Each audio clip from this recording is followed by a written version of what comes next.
Even మా ఎమ్మెల్యేలు కూడా ఈరోజు అదే ఇక్కడ వినిపించుకున్నారు. ఎందుకంటే ఈ స్కీమ్స్ మీద అవగాహన లేదు, ఈ స్కీమ్స్ మీద ప్రాపర్ పబ్లిసిటీ లేదు. ఈ స్కీమ్స్ ని ప్రాపర్ గా పబ్లిక్ కి అవేర్నెస్ కూడా క్రియేట్ చేయాల్సిన బాధ్యత కలెక్టర్ గారు కూడా చెప్పారు. దీని మీద స్పెషల్ గా ఒక డ్రైవ్ క్రియేట్ చేసి ఎన్నో పథకాలు వస్తున్నాయి సెంట్రల్ నుంచి.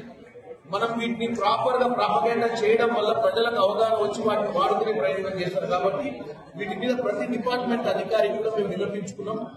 మీరు చెప్పేది బాగుంది, కానీ గ్రౌండింగ్ అవుతుందా లేదా, గ్రౌండింగ్ అయినప్పుడు లబ్ధిదారులకు ఇవి అందుతున్నాయా, లబ్ధిదారులకు ఒక అవగాహన తెలుసా లేదా అనే దాని మీద కూడా ఈరోజు మేము వారికి సూచనలు చేసాం.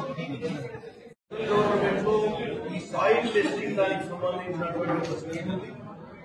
దాని మీద మా ఎమ్మెల్యే కుమ్మమణి గారు కూడా అడిగారు. ఏమని అంటే వాస్తవంగా వీరయ్య గారు, కుమ్మమణి గారు మాకు కూడా ఈ స్కీమ్ వల్ల ఎన్ని శాంపుల్స్ కలెక్ట్ చేశారు, ఆ శాంపుల్స్ కలెక్ట్ చేసినంత ఆ సాయిల్ టెస్ట్ అయ్యి వచ్చిన తర్వాత మరి రైతులకు ఆ సాయిల్ లో ఏం పండిస్తే బాగుంటుంది, ఏం పండియకపోతే ఏం వేస్తే నష్టం జరుగుతుందో నివారణ చర్యలు తీసుకోవాల్సిన అవసరం ఉంటుంది. కాబట్టి అవేర్నెస్ అనేది మీరు అన్నట్టు అధికారుల ఫస్ట్ మీటింగ్ ఇది.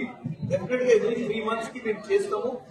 దీన్ని ప్రాపర్ గా గ్రౌండ్ లో తీసుకునే ప్రయత్నం కూడా ఇక్కడ అధికారులు, కలెక్టర్ గారు ఉన్నారు, సిఇఓ గారు ఉన్నారు, అందరూ ఉన్నారు. కాబట్టి వీళ్ళు కూడా ఇక్కడి నుంచి దీని మీద అంటే ఈ మీటింగ్ తోటి ఏమైందంటే మాకు ఒక అండర్స్టాండింగ్ వచ్చాం. మీరు అన్నట్టు మీరు విలేకరు కూడా ఈ మీటింగ్ రావడం వల్ల చాలా మీకు కూడా కొన్ని ఐడియా వచ్చింది ఏం జరుగుతుంది మన దగ్గర అని.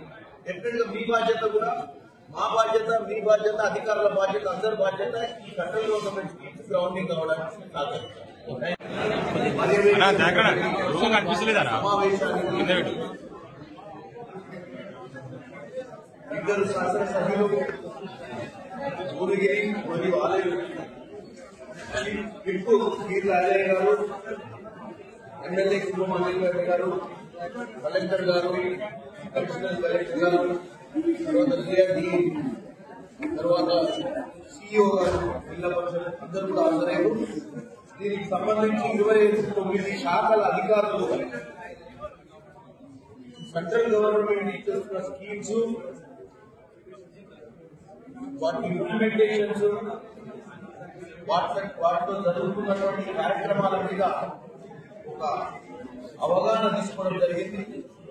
ఎందుకంటే ఈ దిశ, ఈ కమిటీ పేరు దిశ, ఈ దిశ కార్యక్రమం సెంట్రల్ గవర్నమెంట్ నుంచి వస్తున్నటువంటి నిధులు ఈ 29 శాఖలకు వాటిని ఎలా ఖర్చు పెడుతున్నామో, అవి ప్రజలకు అందుబాటులోకి వస్తున్నాయా, ఏమి సమస్యలు మనకు తలెత్తుతున్నాయి, ఈ విషయాలన్నీ కూడా రేపు పార్లమెంట్ లో అవసరమైతే మన సెంట్రల్ గవర్నమెంట్ నుంచి వచ్చే స్కీమ్స్ గ్రౌండింగ్ లో ఏమైనా ఇష్యూస్ ఉంటే కూడా సెంట్రల్ మినిస్టర్ల దృష్టికి తీసుకుపోవడానికి నాకు ఒక అవగాహన కోసం ఈ యొక్క మీటింగ్ పెట్టడం జరిగింది.